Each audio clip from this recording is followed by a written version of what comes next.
he was more than just a cowboy. He was a legend, a symbol of strength, honor, and rugged American spirit. But what happened when the cameras stopped rolling? Behind the scenes, John Wayne lived a life filled with love, heartbreak, triumph, and quiet tragedy. From his iconic homes and passionate marriages to his final moments, and the surprising truth behind his net worth, this is the real story of the Duke. One the movies never told you. Get ready for an emotional journey through the life, love, and lasting legacy of John Wayne. Because even legends leave behind more than just a name, they leave behind a story. He was the Duke of Hollywood, a giant on screen and a symbol of rugged American masculinity. But behind the legend of John Wayne was a man who battled heartbreak, personal demons, and a devastating illness that ultimately claimed his life. His passing in 1979 marked the end of an era, but it also opened the door to one of the most emotional chapters of his story. His final years, his sad death, and the legacy he left behind.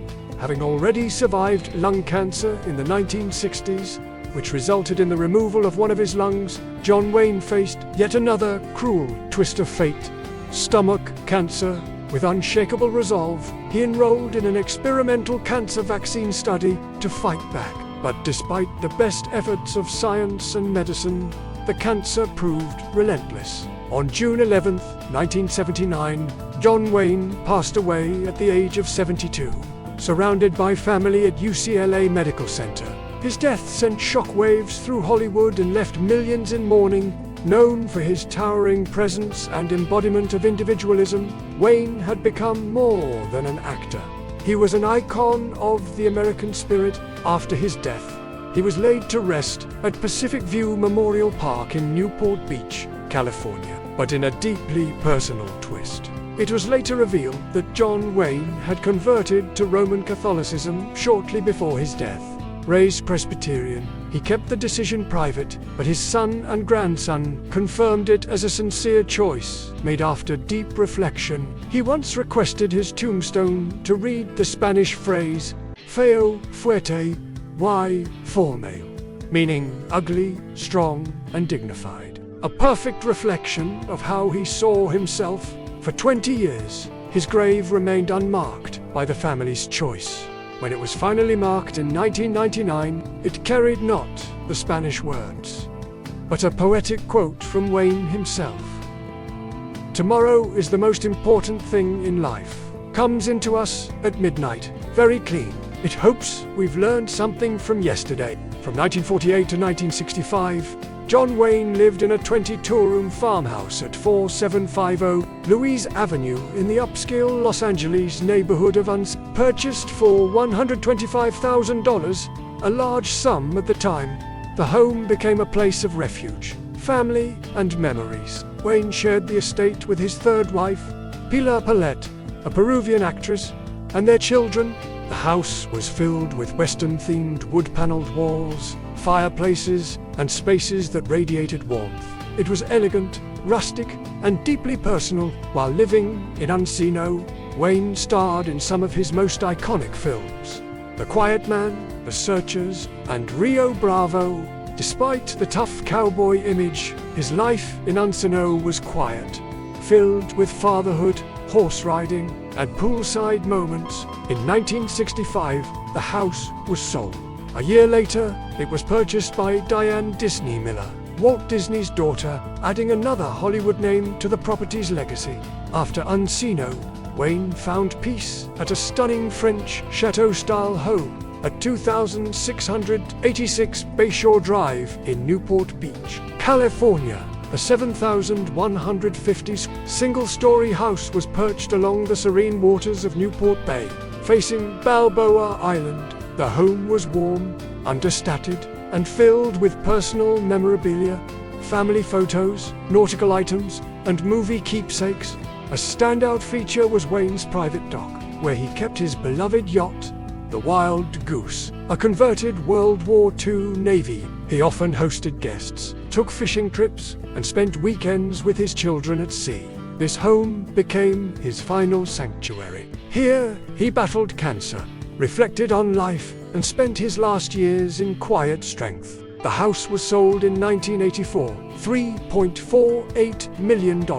Sadly, in 2002, it was demolished to make way for a new estate, ending a physical chapter of John Wayne's life. In his later years, Wayne purchased a sprawling 670-acre ranch near Arizona, a rugged, remote land crowned by a plateau known as Duke's Hill.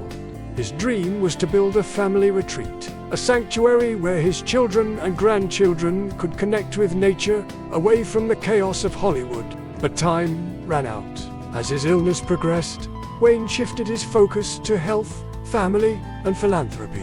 The Arizona land remained untouched and undeveloped. In 1998, the family listed the property for $2.3 million, marking the quiet end of Wayne's Arizona vision.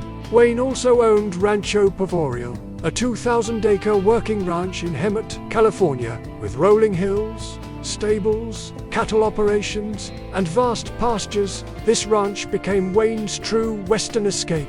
He hosted guests, including Hollywood stars and politicians, for horseback riding, barbecues, and cattle drives. Here, he lived the values he believed in: independence, hard work, and respect for the land. Even in his declining health, he remained closely connected to the ranch, a place that felt more like home than any movie set ever could. In 2020, the property was listed for $8 million, carrying with it the weight of his legacy. In 1933, John Wayne married Josephine Alicia Scenes, a Panamanian diplomat's daughter, educated, religious, and elegant. Josephine was a contrast to Wayne's humble beginnings. They had 4 children: Michael, Mary, Antonia, Tony, Patrick, and Melinda. But as Wayne's fame exploded, the couple struggled. He was often away. She was rooted in Catholic faith and tradition.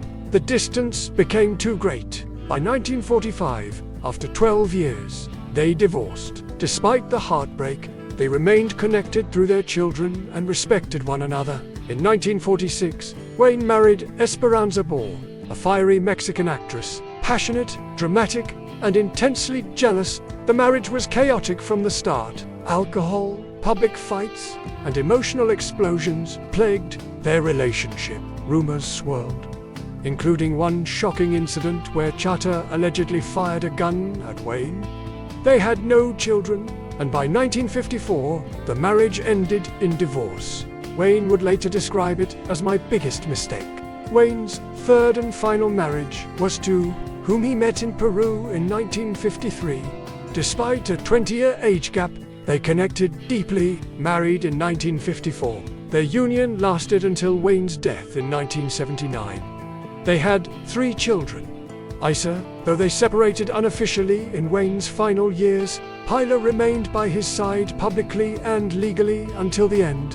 In 1987, she published her memoir, John Wayne: My Life with the Duke, a loving and honest portrait of a complex man, born Marion Robert Morrison, raised in Glendale, California. John Wayne was a gifted athlete, student leader, and budding writer. A football injury ended his college dreams and unknowingly led him to acting. From a $35 a week prop boy to a screen legend, his journey was anything but ordinary. By the time of his death in 1979, Wayne's net worth stood at around $7 million, equal to tens of millions today. But the real wealth he left behind wasn't in money. It was in memories, movies, and morals.